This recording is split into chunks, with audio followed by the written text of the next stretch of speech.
Assalamualaikum warahmatullahi wabarakatuh. Good afternoon viewers. The latest news from SMAN 1 Banjar.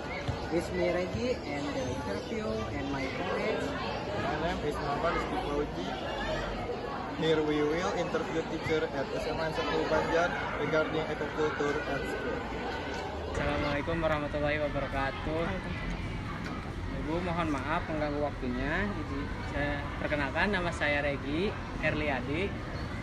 Nama saya Muhammad Rizky Fauji. Ya, di sini kami ingin mewawancarai Ibu mengenai ekokultur di sekolah SMAN 1 Banjar. Pertanyaannya Ibu, yang pertama, apa program yang akan ditetapkan oleh sekolah untuk menjaga kebersihan?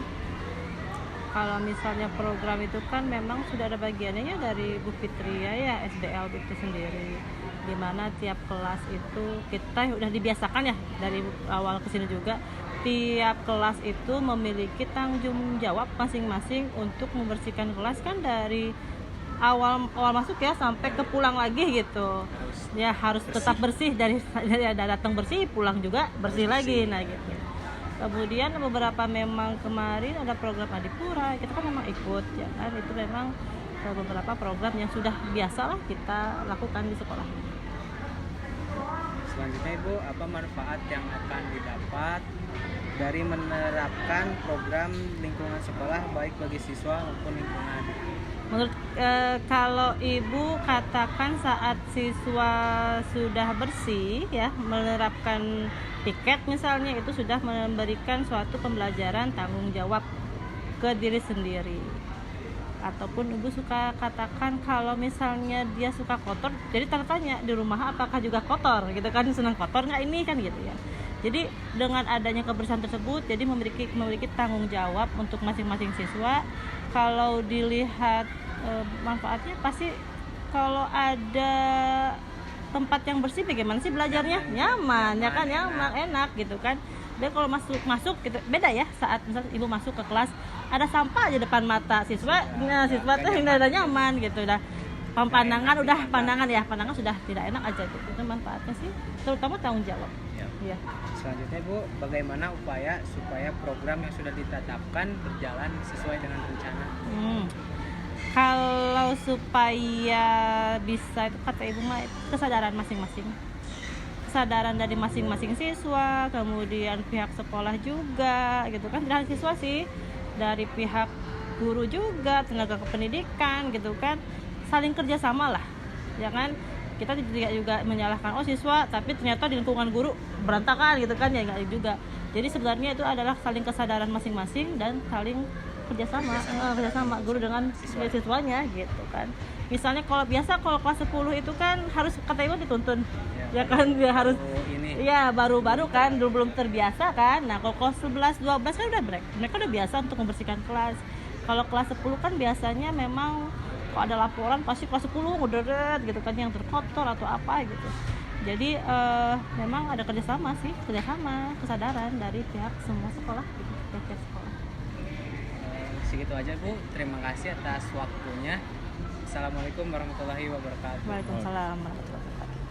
Assalamualaikum warahmatullahi wabarakatuh. Waalaikumsalam warahmatullahi wabarakatuh. Perkenalkan, nama saya Regi Herliadi. Perkenalkan, nama saya Muhammad Rizky Fauji. Kami di sini ingin mewawancarai Ibu Dede mengenai kebersihan lingkungan yang ada di sekolah SMA 1 Banjar.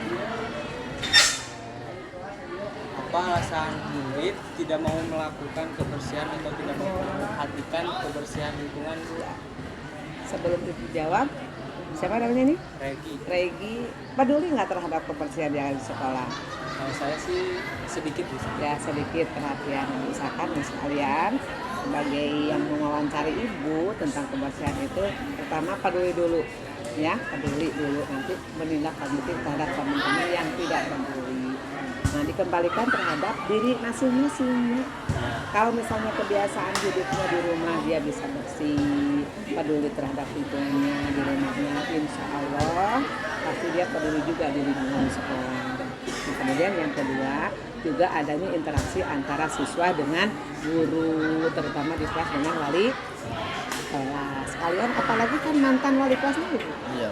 Jadi pada waktu dulu itu kalau misalkan yuk kita kebersihan, nah, kita ikut terjun semuanya action begitu. Jadi kalau misalkan kenapa siswa yang sekarang tidak peduli, banyak yang tidak peduli, itu karena mungkin karakter kepribadiannya itu memiliki jiwa yang tidak peduli terhadap lingkungan. Hal yang kecil adalah sama.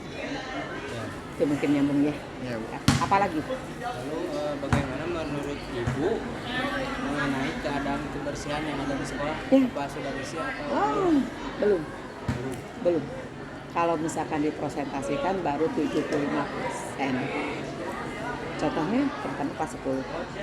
Yang begitu memang karakternya masih alihan dari SMP ke SMA. Ibu satu lagi, apakah kebersihan lingkungan dapat mempengaruhi proses belajar mengajar siswa? Bisa. Karena kebersihan itu sebagian daripada iman. Ya, kalau misalnya kalian berada di lingkungan yang bersih, kita nyaman. Jauh dari bibit penyakit, ya kan? Kemudian kondusif dalam hal belajar. Sangat mempengaruhi bagi ibu kalau kalian nanya ke ibu. Terus? Mungkin udah Bu. Oh itu aja. Nah sekali lagi, makasih kalian sudah mewawancara ibu tentang kebersihan. Tapi ibu terapkan dulu terhadap diri kalian masing-masing. Baru nanti kamu bisa menilai terhadap orang. Baik. Assalamualaikum warahmatullahi wabarakatuh. Warahmatullahi wabarakatuh. Waalaikumsalam warahmatullahi wabarakatuh. Sebelumnya mohon maaf telah mengganggu waktu Bapak. Ya. Di sini kita akan mewawancara Bapak mengenai sekolah budaya ramah lingkungan. Menurut Bapak, apa peran guru dalam mendukung dan mengembangkan inisiatif siswa dalam sekolah budaya ramah lingkungan di SMA 1 Banjar? Oke. Peran guru di sini tentunya ya dalam ekokultur ya. Ya. Ekokultur sekolah tidak hanya Bapak Ibu guru saja sebetulnya. Seluruh pihak baik itu daripada petugas kebersihan, siswa, guru, bahkan semua yang ada di lingkungan sekolah itu harus bertanggung jawab. Akan tetapi kalaupun sebagai guru di sini itu bagaimana seorang guru bisa mengingatkan kepada para siswanya agar mampu hidup berbudaya lingkungan seperti itu ya, karena itu dan kebetulan sekolah kita juga itu termasuk yang memang memiliki program bagaimana menciptakan sekolah berbudaya lingkungan, yaitu nanti kedepannya akan menjadi ekokultur seperti itu ya. Kemudian Selanjutnya, apa saja tantangan yang dihadapi dalam menerapkan sekolah yang budaya ramah lingkungan? oke. Tantangannya sebetulnya itu kembali kepada pribadi masing-masing ya, karena itu menyangkut daripada pola daripada kehidupan sehari-hari, yang mana dalam menciptakan sekolah berbudaya lingkungan itu tentunya dari mulai pola makannya, kemudian pola kehidupannya, kemudian sampai ke proses bagaimana menciptakan situasi atau lingkungan sekolah yang memang nyaman dan layak untuk dipakai dalam proses pembelajaran seperti itu. Jadi itu harus ditunjang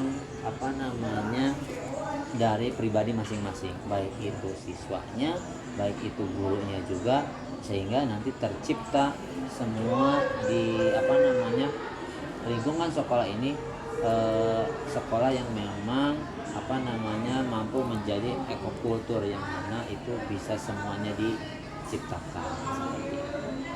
Yang terakhir, bagaimana cara yang dilakukan sekolah untuk memulai sekolah yang ramah lingkungan? Oke.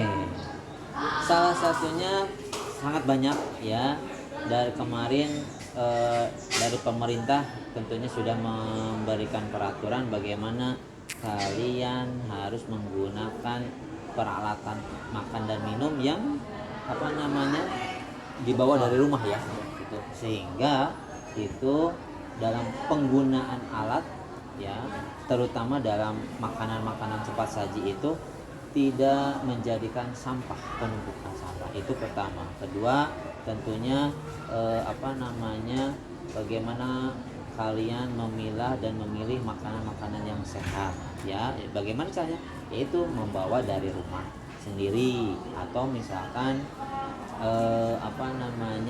memasak sendiri seperti itu ya, sehingga nanti di sekolah itu tidak terjadi tidak menimbulkan banyak sampah, kemudian penyakit-penyakit yang itu penyebabnya dari sampah itu sendiri seperti itu ya.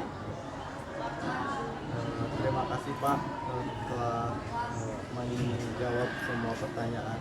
Ya, sama-sama. Mohon maaf telah mengganggu waktunya. Oke. Ya, terima kasih. Wassalamualaikum warahmatullahi wabarakatuh. Waalaikumsalam warahmatullahi wabarakatuh.